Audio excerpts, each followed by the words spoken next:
पढ़ लो, वो जो ग्राफ वाला है, जो ग्राफ वाला आपको एक्सप्लेन कर देगा इधर पर्टिकुलर टॉपिक में। तो इसके बाद हम आते हैं मेन टॉपिक।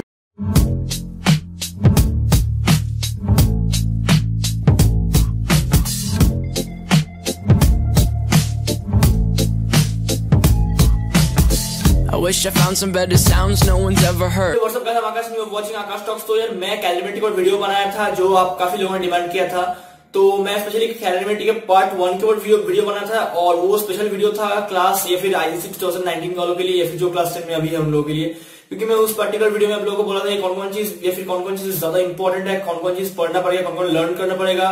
तो यार उधर बहुत सारे लोगों ने बोला था कि भाई पार्ट 2 भी करो, हम लोगों को दिक्कत हो रहा है, हम लोगों को प्रॉब्लम हो रहा है। तो यार ये वीडियो ICSE 2019 वालों के लिए है, जो ICSE 2019 वालों के 19 में बैठने वाले हैं या फिर एक महीने का जिनके एग्जाम है। तो यार मैं पर्टिकुलरली आज कैलोरीमेट्री जो सेकंड पार्ट है वो आप एक्सप्लेन करूंगा, चेंज इन फेज जो पर्टिकुलर जो पार्ट है। तो मेरे हाथ में बुक है, अगर आप देख पा रहे हो तो पर्टिकुलरली इस बुक में ये चैप्टर लोगों को बोल दूंगा या फिर बोलूंगा। तो फर्स्ट ऑफ ऑल देखो भाई, अगर मैं ये चैप्टर आप लोगों को एक्सप्लेन करूं तो थोड़ा बहुत टाइम लग जाएगा, 15, 20, 25 मिनट की वीडियो हो सकते हैं। बट क्योंकि आप लोगों का एग्जाम है और एग्जाम सिर्फ और सिर्फ एक महीने के अंदर है, तो यार मैं जैसे लास्ट वीडियो किया था कि इंपॉर्टेंट टॉपिक या फिर इंपॉर्टेंट पार्ट आपको बोलूंगा, कैसा टाइप से क्वेश्चन आता है उसके बारे में हम डिस्कस करेंगे, और क्या क्या लर्न करनी है वो भी बोलूंगा आप लोगों को, क्या क्या लर्न बाय हार्ट करना पड़ेगा या फिर कितना डिफरेंस आ सकता है ICSE में। और यार इसके साथ आप लोगों को समझा दूंगा कि हिंदी में बोल दूंगा जिस पर्टिकुलर अगर आपको किसी जगह पर प्रॉब्लम हो रहा है, या फिर अगर मेरा देखो सब स्टूडेंट का सेम ही है, क्योंकि पर्टिकुलरली किसी जो अंडरस्टैंडिंग पार्ट है उधर बहुत सारे लोगों का प्रॉब्लम होता है या फिर हो रहा है, तो वो भी आप लोगों को बोल दूंगा। और पूरा वीडियो देखना ताकि आपको एक अच्छी तरीके से नॉलेजेबल कंटेंट मिल जाए, ठीक है। पूरा वीडियो देखो अगर तुमको कैलोरीमेट्री में जो सेकंड पार्ट है उधर प्रॉब्लम हो रहा है तो यार फर्स्ट ऑफ ऑल तो कैलोरीमेट्री में तो फर्स्ट ऑफ ऑल आता क्वेश्चन आता है, बट मेरे ख्याल से 5 से 7 मार्क्स या फिर 10 मार्क्स भी, कभी कभी 10 मार्क्स नहीं, 5 से 7 मार्क्स कैलोरीमेट्री चैप्टर से आता है ICSE में, ठीक है। और सेक्शन बी में अगर आप अटेम्प्ट करते हो तो आपको तो ज्यादा मार्क्स आपको अटेम्प्ट करना पड़ेगा। बट जो पार्ट ए है या फिर सेक्शन सेक्शन में जो कंपलसरी पार्ट है, कंपलसरी पार्ट में बहुत सारे क्वेश्चन आते हैं, तो हम कैलोरीमेट्री भी करनी है। ऐसे नहीं कि लास्ट चैप्टर हम छोड़ देते हैं, ऐसा कुछ नहीं, कैलोरीमेट्री भी अच्छी तरीके से करनी है, क्योंकि छोटा छोटा सम्स दे देता है कैलोरीमेट्री से। तो फर्स्ट में हमको क्या करना है, मेल्टिंग एंड फ्यूजन। मेल्टिंग क्या है एंड फ्यूजन क्या है, जो अगर आप ये डेफिनेशन देख पा रहे हो तो ये डेफिनेशन हमको लर्न बाय हार्ट करनी है, क्योंकि डेफिनेशन व्हाट इज मेल्टिंग नहीं देगा, क्योंकि मेल्टिंग तो सब लोग को मालूम है, बट व्हाट इज फ्यूजन ये कभी कभार आता है। फ्यूजन क्या है, व्हाट इज फ्यूजन 2 मार्क्स के या फिर सेक्शन ए में आ सकता है पर्टिकुलर क्वेश्चन, ठीक है। तो अगर आप लास्ट 10 ईयर्स भी फॉलो करते हो तो उधर भी आपको मिल जाएगा कि व्हाट इज फ्यूजन या फिर ऐसे टाइप क्वेश्चन आते हैं ICSE में। तो यार मैं तो इधर तो आपको सिर्फ डेफिनेशन पढ़नी है, और अगर हो सके तो लर्न कर सकते हो, बट उतना मेनली उतना इंपॉर्टेंट नहीं है, ज्यादा इंपॉर्टेंट है फ्यूजन, तो फ्यूजन अच्छी तरीके से करो, ठीक है।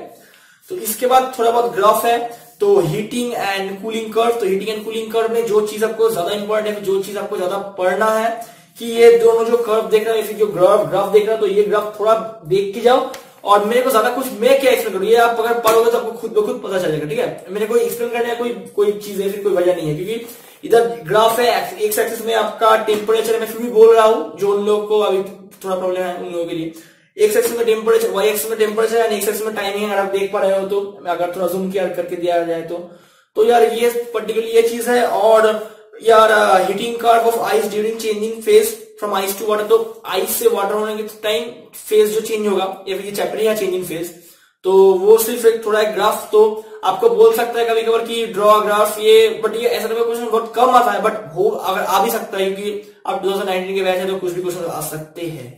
तो यार ये सारे चीज, या फिर heating and cooling curve for naphthalene, changing from phase from solid to liquid and liquid to solid, तो ये भी थोड़ा आपको आप देख सकते हो, उतना भी इंपॉर्टेंट नहीं है, बट थोड़ा बहुत इंपॉर्टेंट है, कि अगर आ सकता है आपको, तो जैसे कोई क्वेश्चन डायरेक्टली नहीं पूछेगा, आपको पूछेगा ग्राफ, अगर name tell what type of graph is, ऐसा कुछ टाइप ऑफ क्वेश्चन आ सकता है या फिर ICSE दे सकता है, ठीक है। तो इसके बाद आपको जो करना है, इसके बाद आपको जो इधर जो चीज है, melting point and freezing point are same and heat energy absorb during melting while it is reject during freezing, क्योंकि ये तो आपको तो जाहिर सी बात है, जब हीट होता है तो तभी तो एनर्जी एब्सॉर्ब कर रहा है, और जब फ्रीज हो फिर जब बर्फ हो रहा है तो एनर्जी तो रिलीज करेगा, तो ये जाहिर सी बात है, ये तो आप सभी लोग जानते हैं। तो मैं कुछ ज्यादा कुछ एक्सप्लेन करने का कोई जगह नहीं है इधर, थोड़ा पढ़ लो, वो जो ग्राफ वाला है, जो ग्राफ वाला आपको एक्सप्लेन कर देगा इधर पर्टिकुलर टॉपिक में। तो इसके बाद हम आते हैं मेन टॉपिक में, चेंज इन वॉल्यूम और मेल्टिंग।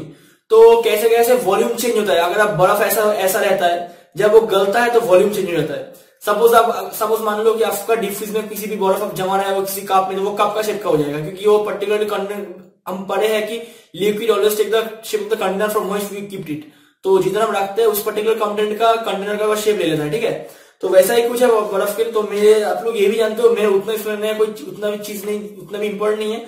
तो ये सारी चीज है। और effect of pressure on melting, तो प्रेशर ये वाला इंपॉर्टेंट है भाई, ये वाला इंपॉर्टेंट, ठीक है। Effect of pressure on melting ये थोड़ा इंपॉर्टेंट, ये थोड़ा अच्छी तरीके से समझ लो, ठीक है। तो प्रेशर कैसे इफेक्ट करता है आपको जब हीट होता है, तो ये थोड़ा बहुत पढ़ लो अच्छी तरीके से, तुमको समझ आ जाएगा, ठीक है। तो मैं फिर भी और एक बार बोल रहा हूँ हिंदी में या फिर एक्सप्लेन कर रहा हूँ। तो पहले मैं पढ़ लेता हूँ। तो on the other hand the melting point of the substance such as wax and lead which expand on melting and increases by increasing the temperature. तो यार वॉक्स और लेड जब ही किसी गर्म देता है तो वो एक्सपेंड कर जाता है। यहाँ पर मोमबत्ती या फिर जो बोलो अगरबत्ती जो है, तो यार मोमबत्ती तो गल जाता है, आप जब सब लोग जानते हो। और अगर प्रेशर या फिर प्रेशर दो तो तभी वो भाई इंक्रीज कर जाएगा वॉल्यूम में, ठीक है। तो यही सारी चीज है। और इफेक्ट ऑफ इम्प्यूरिटी भी मेल्टिंग पॉइंट में बहुत काम आते हैं, क्योंकि अगर इम्प्यूरिटी अगर ज्यादा बढ़ा दो तो दोगे तो यार मेल्टिंग थोड़ा लेट से होगा। तो melting of the melting point of substance decreases by melting the impurity, घट जाएगा, ज्यादा पहले मेल्ट हो जाएगा अगर आप थोड़ा इम्प्यूरिटी उसमें डाल देते हो तो ये सारी चीज है। और वेपराइजेशन एंड बॉइलिंग, ये दोनों डेफिनेशन भाई लर्न बाय हार्ट करके, ठीक है। ये दोनों डेफिनेशन इंपॉर्टेंट है, ये दोनों डेफिनेशन आपको लर्न करनी ही करनी है, ठीक है। तो यार ये सारी चीज है। और इसके बाद हम हीटिंग कर्व ऑफ वाटर, तो ये आप थोड़ा पढ़ सकते हो, उतना इंपॉर्टेंट नहीं है, मैं ये पार्ट उतना इंपॉर्टेंट नहीं है। फिर आ जाओ change in volume on boiling. तो जब हम पानी को उबलते हैं तब कैसे वॉल्यूम चेंज होता है, उसके इसको इफेक्ट क्या है, प्रेशर के इफेक्ट क्या है या फिर इम्प्यूरिटीज के इफेक्ट क्या है, ये सारी चीजें, ये दोनों चीजें, ये थोड़ा इसमें क्वेश्चन आता है। तो effect of pressure on boiling, तो जब किसी चीज बॉइल होता है तो तब उसके अंदर प्रेशर कैसे चेंज होता है ये भी आपको इंपॉर्टेंट है, ये आपको पढ़ना पड़ेगा, ठीक है। तो और हाइट, जब हम पहाड़ में जाते हैं हाइट के साथ साथ आपका प्रेशर भी घट जाता है। तो सपोज अभी आप प्लेन लैंड में है, तो प्लेन लैंड में आपका पानी उबलता है 100 डिग्री में, ठीक है। जब भी आप चले जाएंगे सिक्किम में या फिर बोल सकते हो शिमला, कश्मीर, जिधर भी आप बोल सकते हो किसी हिली जगह में, तो उधर प्रेशर तो कम रहता है, तो इसीलिए आपका पानी ज्यादा उबलेगा। मतलब कि जो 100 डिग्री में उबलता है वो 80 डिग्री में बॉयल होगा, ठीक है। यही मेन बात है। तो ऐसा टाइप का क्वेश्चन आता है गिव रीजन में कि क्यों होता है ऐसा क्वेश्चन आ सकते हैं इसमें, ठीक है। मैं सिर्फ आपका क्वेश्चन पकड़ रहा हूं, मैं ज्यादा डीप में नहीं जा रहा हूँ। इसके बाद effect of impurity on boiling, तो इम्प्यूरिटी क्या इफेक्ट करता है बॉइलिंग में, ये भी आपको पढ़ना है। इसके बाद ये दोनों डेफिनेशन लेके L is equal to Q by M, Q is equal to M into specific heat. तो ये जो डेफिनेशन, ये दोनों डेफिनेशन हम देखिए, क्योंकि इधर से क्वेश्चन या फिर इधर से सम्स आता है, ठीक है। आईसीसी हार्वर्ड इधर से सम देते हैं, 2 मार्क्स के हो सकते हैं, 3 मार्क्स के हो सकते हैं, कंपल्सरी पार्ट में भी आ सकते हैं, ठीक है। तो इसके बाद आपको उतना इंपॉर्टेंट नहीं है, थोड़े बहुत इधर पढ़ लो कि 1 gram of ice at 0 degree change to water at 0 degree, nearly 336 joule of energy is used to increase intermolecular space. 0 degree ice जब 0 डिग्री वाटर में कन्वर्ट होता है तो उधर 336 जूल ऑफ एनर्जी रिलीज होता है।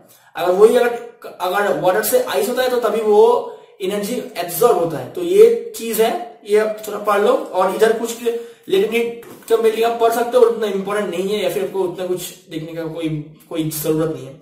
इसके बाद what is specific latent heat, ये आपको बहुत इंपॉर्टेंट, ये डेफिनेशन को लर्न करनी है, क्योंकि आईसीसी में कभी कभार नहीं, बहुत बार आया है, ठीक है। कभी कभार नहीं, बहुत बार आया है। What is specific latent heat as well as ज्यादातर आता है सेक्शन बी में, या फिर जो कंपल्सरी में कम आता है। जो अगर सेक्शन बी में जो आप 4 क्वेश्चन अगर जो पकड़ते हैं तो उधर ज्यादातर इंपॉर्टेंट ये क्वेश्चन आता है। तो ये हमको पढ़नी ही पढ़नी है, लर्न बाय हार्ट करनी है, ठीक है। एकदम करके जाओ, नहीं तो भाई कुछ भी हो सकता है, ठीक है। तो भाई लर्न बाय हार्ट करके जाओ, ये एकदम करके जाओ। इसके बाद मेरे को ज्यादा उतना इंपॉर्टेंट नहीं है, फिर उतना चीज मेरे को एक्सप्लेन करने का कुछ नहीं है। Natural consequences of high specific latent heat of fusion of ice, तो जितने भी पॉइंट्स है, snow on mountain does not melt at once, तो ये जितने भी क्वेश्चंस अगर आप देख पा रहे हो ये सारे गिव रीजंस में आता है, ठीक है। गिव रीजंस में आपको आईसीसी पूछे जाएंगे ये सारे चीज। तो यार ये सारे चीज मैं एक्सप्लेन तो नहीं करूंगा, अगर आप पढ़ोगे तो खुद ब खुद समझ आ जाएगा। अगर फिर भी कोई प्रॉब्लम है तो फिर भी कमेंट में जाकर कमेंट करो, तो यार मैं भी ट्राई करूंगा और एक वीडियो बनाने का इसके ऊपर। तो अगर आपको थोड़ी फिर भी प्रॉब्लम दिक्कत या फिर भी प्रॉब्लम हो रहा है तो यार बस और कुछ नहीं। और जितने भी फॉर्मूलाज है इसके सम्स है, तो मैं एक प्रोवाइड किया था आप लोगों को एक पेपर या फिर एक नोट्स, तो उधर आप जाकर चेक कर सकते हो। मैं करंटली जो मैं वीडियो बना था उधर मैं उसका नोट्स ऑलरेडी अपलोड कर दिया था, मैंने कहा शायद, अगर नहीं तो मेरे को कमेंट सेक्शन में जाकर बताना, मैं फिर भी कुछ अच्छा नोट्स आप लोगों के लिए अपलोड कर दूंगा। तो ये वीडियो तो ज्यादा बड़ा हो रहा है, मैं ट्राई किया कि छोटा मेरा एक प्रयास था कि आप लोगों को थोड़ी बहुत चीज आप लोगों को बोल देना। और यार मैं ये हमारे स्कूल में ये बुक फॉलो कर रहा है या फिर करते थे ऑन दैट टाइम, बट मेरे ख्याल से तो सेलिना पार्मिशन ज्यादातर स्कूल में आते हैं, बट आप लोगों के स्कूल में कॉन्सेप्ट के छोड़ के भी और बुक्स है तो वो भी दे सकता है, बट चैप्टर तो भाई सेम ही है। तो यार बस फिलहाल तो इतना ही, वीडियो में इतना ही। और यार अगर कोई प्रॉब्लम है किसी भी आईसी से रिलेटेड प्रॉब्लम, तो जाकर कमेंट सेक्शन में जाकर बोलो कि भाई मेरे को इस पर्टिकुलर चैप्टर में या फिर पर्टिकुलर टॉपिक में प्रॉब्लम हो रहा है, तो मैं ट्राई करूंगा आप लोगों का प्रॉब्लम सॉल्व करने का, ठीक है। और यार अगर आप नए हो चैनल को सब्सक्राइब करो, अपने फ्रेंड्स के साथ भी शेयर करो ताकि उन लोगों को थोड़ा बहुत चीजें पता चले और वो भी एक अच्छे तरीके से मार्क्स ला पाए आईसीएसई में जैसे आप लाएंगे, ठीक है। अगर मैं जितनी भी चीज बोला था अगर आप इंप्लीमेंट करते हो तो यार आपको तो अच्छा मार्क्स आएगा ही आएगा, आई गारंटी यू। तो बस वीडियो इतना ही, देखने के लिए बहुत धन्यवाद। अगर आपको अच्छा लगा तो वीडियो को लाइक करो, अपने दोस्तों के साथ शेयर करो। मैं मिलता हूं नेक्स्ट वीडियो में। Till then good bye.